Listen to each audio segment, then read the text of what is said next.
Alam nyo ba ang fasting ay isa sa pinaka-epektibong paraan to get closer to God? Bukod sa maraming magandang health benefits, fasting is also a way to grow more spiritually. Kaya naman kung naghahanap ka ng way para mas mapalapit sa Diyos, or mas mapalalim yung relasyon mo sa Diyos, or to feel His presence, or kung may tinatry kang i-overcome ng mga temptations sa buhay mo, fasting is a great way to achieve this. And this is biblical ha. Kaya naman pag-usapan natin, paano nga ba mag-fasting?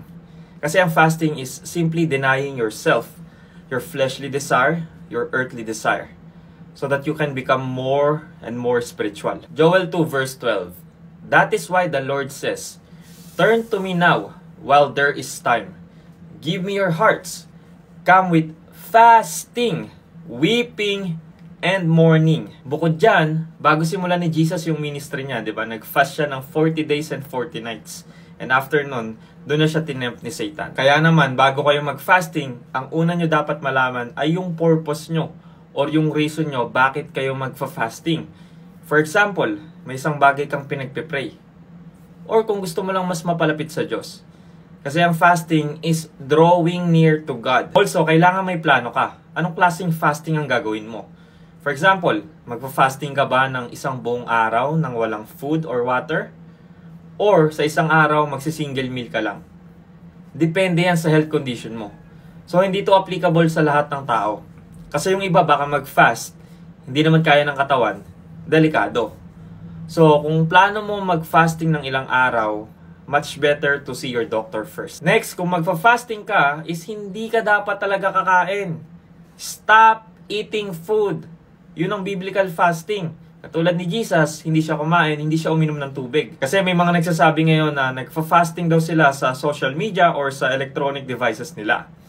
Don't get me wrong ha, maganda po yan kasi you are disconnecting from the world. Pero hindi po yan yung biblical na fasting. Ang tawag po dyan ay giving up to God. Ang fasting, hindi ka talaga kakain. To deny yourself, to deny your flesh, para madisiplina ka. Kasi it will be a battle kapag gutom ka, di ba?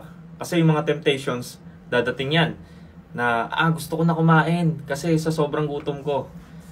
Parang tinitrain mo na rin yung sarili mo. Next na dapat yung tandaan, huwag mong ipagkakalat, huwag mong ipagsigawan sa ibang tao na nagpa-fasting ka. It's between you and God. Ikaw at ang Diyos lang dapat ang nakakaalam. And when you fast, don't make it obvious as the hypocrites do. For they try to look miserable and disheveled so people will admire them for their fasting.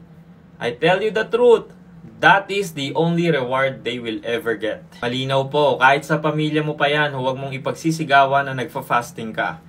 Now, may mga instances na hindi mo talaga may iwasan na hindi masabi. Like for example, sa loob ng bahay ninyo, napapansin ka nang hindi kumakain. Pag tinanong ka, bakit hindi ka kumakain? Anong ginagawa mo? Nagfa-fasting ka ba? Siyempre, sasagutin natin yon. Huwag tayong magsisinungaling. Sabihin mo, yes, nagfa-fasting ako. Ako kasi ang ginagawa ko, lagi ko sinasabi na mamaya na ako kakain. Kapag tinanong lang ako kung nag-fasting ba ako, doon ko lang sinasabi. Pag nagfa-fasting kasi ako ng isang buong araw na no food, ang ginagawa ko, hindi talaga ako nalabas ng kwarto. Bakit?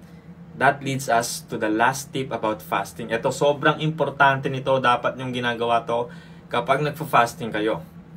Samahan nyo ng prayer at pagbabasa ng Bible. Kailangan nyong gawin yan. Huwag lang fasting alone. Marami tayong makikitang example sa scripture na habang nagfa-fasting sila, ay nagpe-pray sila. Bakit? Because fasting is not just stop eating. Fasting is drawing near to God during those times of hunger and death to self. At magagawa natin yan through prayer and reading the Bible. Ako, I spend more time reading my Bible kapag nagfa-fasting ako. Kaya di rin ako nalabas ng kwarto. And I'm telling you, this is so effective. There are so many things in the Bible na hindi ko naiintindihan. Pero kapag nagfa-fasting ako, grabe yung revelation. Grabe yung wisdom na binubuhos ng Diyos.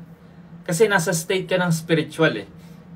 But you are literally denying yourself, your flesh, during those times. Remember, sabi sa John 4 verse 24, God is a spirit. So when you become more spiritual, mas malinaw yung boses niya sa'yo. Mas maintindihan mo yung sinasabi niya. Mas mararamdaman mo yung presence niya. God is Spirit, so we must worship Him in spirit and in truth. Alam niyo, totoong-totoo yan. Ako kapag nagfa-fasting ako, madali kong nadi-discern yung tumatakbo sa utak ko kung thoughts ko lang ba yan? Is this God's voice? Mas nagiging clear. At saka mas mararamdaman mo yung presence niya sa buhay mo. Kahit nga, literal, alam niyo, one time, feel ko yung presence ni God na parang nasa tabi ko lang siya. Tapos feel ko kapag pumikit ako at natulog ako, mapapanaginipan ko siya. Ayun, sana nakatulong. Sobrang daming gandang benefits ng fasting. Bukod pa yung health benefits. And fasting is a great way to get closer to God.